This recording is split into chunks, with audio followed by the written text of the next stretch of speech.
యోహాను వ్రాసిన ప్రకటన గ్రంథము.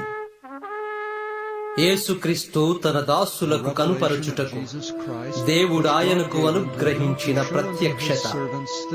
ఈ సంగతులు త్వరలో సంభవింపనయున్నవి. ఆయన తన దూత ద్వారా వర్తమానము పంపి తన దాసుడైన యోహానుకు వాటిని సూచించెను. అతడు దేవుని వాక్యమును గూర్చియు యేసుక్రీస్తు సాక్ష్యమును గూర్చియు తాను చూచినంత మట్టుకు సాక్ష్యమిచ్చెను.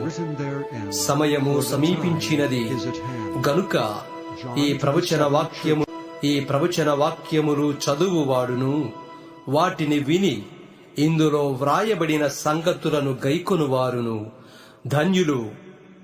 యోహాను ఆసియలో ఉన్న 7 సంఘములకు శుభమని చెప్పి వ్రాయునది. వర్తమాన భూత భవిష్యత్ కాలములలో ఉన్నవాని నుండి, ఆయన సింహాసనం ఎదుటనున్న 7 ఆత్మల నుండి, నమ్మకమైన సాక్షియు, మృతులలో నుండి ఆది సంభూతుడుగా లేచినవాడును, భూపతులకు అధిపతియునైన యేసుక్రీస్తు నుండి కృపా సమాధానములు మీకు కలుగునుగాక. మనలను ప్రేమించుచు తన రక్తము వలన మన పాపముల నుండి మనలను విడిపించిన వానికి మహిమయు ప్రభావమును యుగ యుగములు కలుగునుగాక. ఆమేన్. ఆయన మనలను తన తండ్రియగు దేవునికి ఒక రాజ్యముగాను యాజకులనుగాను చేసెను. ఇదిగో, ఆయన మేఘారూఢుడై వచ్చుచున్నాడు. ప్రతి నేత్రము ఆయనను చూచును. ఆయనను పొడిచిన వారును చూచెదరు. భూజనులందరూ ఆయనను చూచి రొమ్ము కొట్టుకుందురు. అవును, ఆమేన్. అల్ఫాయు ఒమెగయు నేనే, వర్తమాన భూత భవిష్యత్ కాలములలో ఉండువాడను నేనే అని సర్వాధికారియు దేవుడునగు ప్రభువు సెలవిచ్చుచున్నాడు. మీ సహోదరుడను యేసును బట్టి కలుగు శ్రమలోను రాజ్యములోను సహనములోను పాలివాడనునైన యోహానను నేను దేవుని వాక్యము నిమిత్తమును యేసును గూర్చిన సాక్ష్యము నిమిత్తమును పద్మాసు ద్వీపమున పరవాసినైతిని.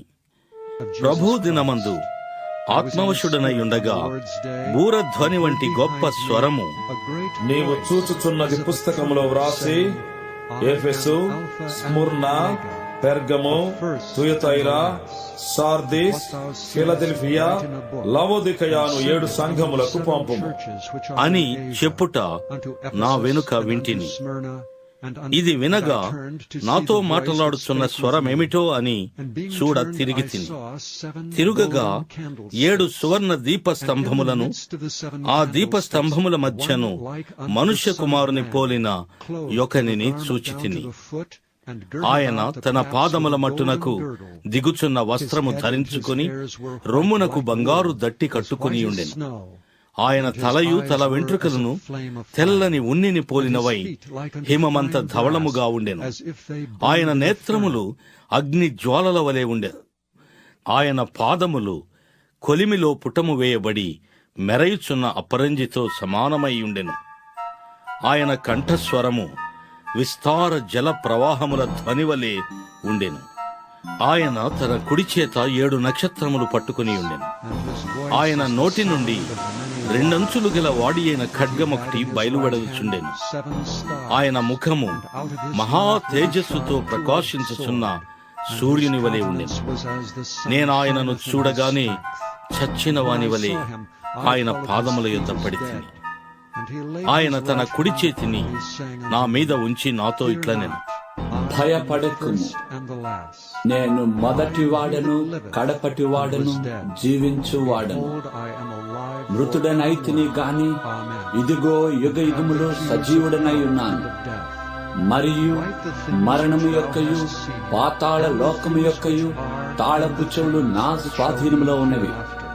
కాగా నీవు చూచిన వాటిని, ఉన్న వాటిని, వీటి వెంట కలుగబో వాటిని, అనగా నా కుడి చేతిలో నీవు చూచిన 7 నక్షత్రములను గూర్చిన మర్మమును, ఆ 7 సువర్ణ దీప స్తంభముల సంగతియు వ్రాయుము.